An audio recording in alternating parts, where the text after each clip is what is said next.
আপনারা জানেন গত 28 তারিখ রাত অনুমান 9 ঘটিকা হতে 29 তারিখ ভোর 5 ঘটিকার মধ্যে যে কোনো সময় এই কচুয়া থানাধীন পাথর ইউনিয়নের বেরকোটা শাকিনের জনৈক ফাতেমা বেগম তার নিজ গৃহে একা বসবাস করতেন। তার 5 ছেলে মেয়ে, 3 ছেলে এবং 2 মেয়ে।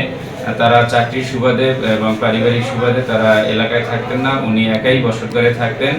উনি ঘুমিয়েছিলেন, তখন শীত কেটে শীতের চোট শীত কেটে তখন যার বসত ঘরে প্রবেশ করে কোথাও কিছু না পেয়ে তার কানের দুল এবং গলার চেইন এগুলো লুট করার সময় যখন উনি তাকে দেখে ফেলে এবং হয়তো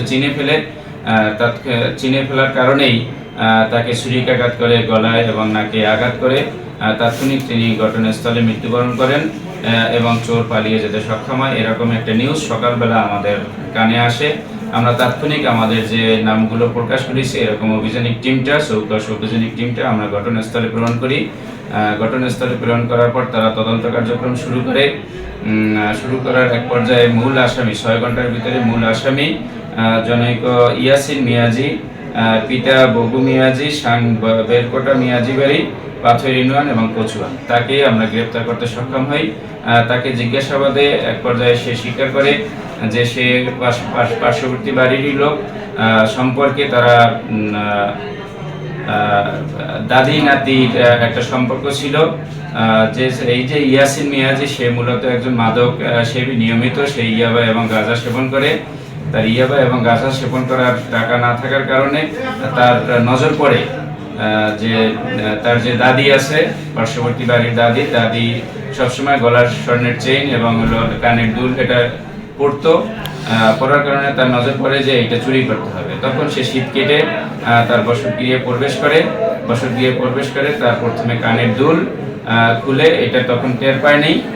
পরবর্তীতে যখন গলার চেইন খুলতে গেছে তখন সে ঘুমন্ত অবস্থায় ছিল, চেইন খুলতে না পারে যখন চেইনটা টান দিয়েছে তখন সে সজাগ হয়ে ইয়াসিনকে চিনতে পারে। যখনই ইয়াসিনকে চিনতে পারে তখনই সে তাকে ছুরিকাঘাত করে, তারপর সে পালিয়ে যায় এবং ঘটনাস্থলে সে মৃত্যুবরণ করে।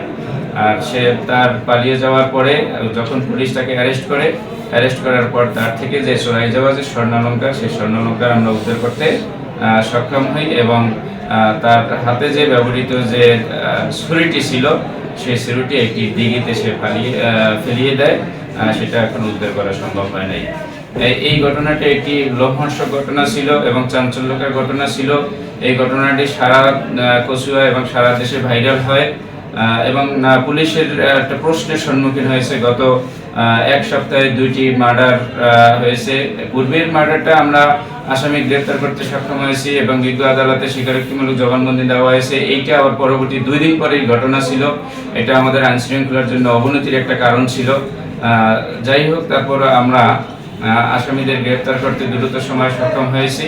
এজন্য মহান আল্লাহ রাব্বুল আলামিনের কাছে শুকরিয়া আদায় করছি। পাশাপাশি আমাদের যে চৌকস টিম যে কাজ করছে তারাও অত্যন্ত আন্তরিকতার সাথে কাজ করার কারণেই আমরা এই রহস্য দ্রুত উদ্ঘাটন করতে সক্ষম হয়েছি।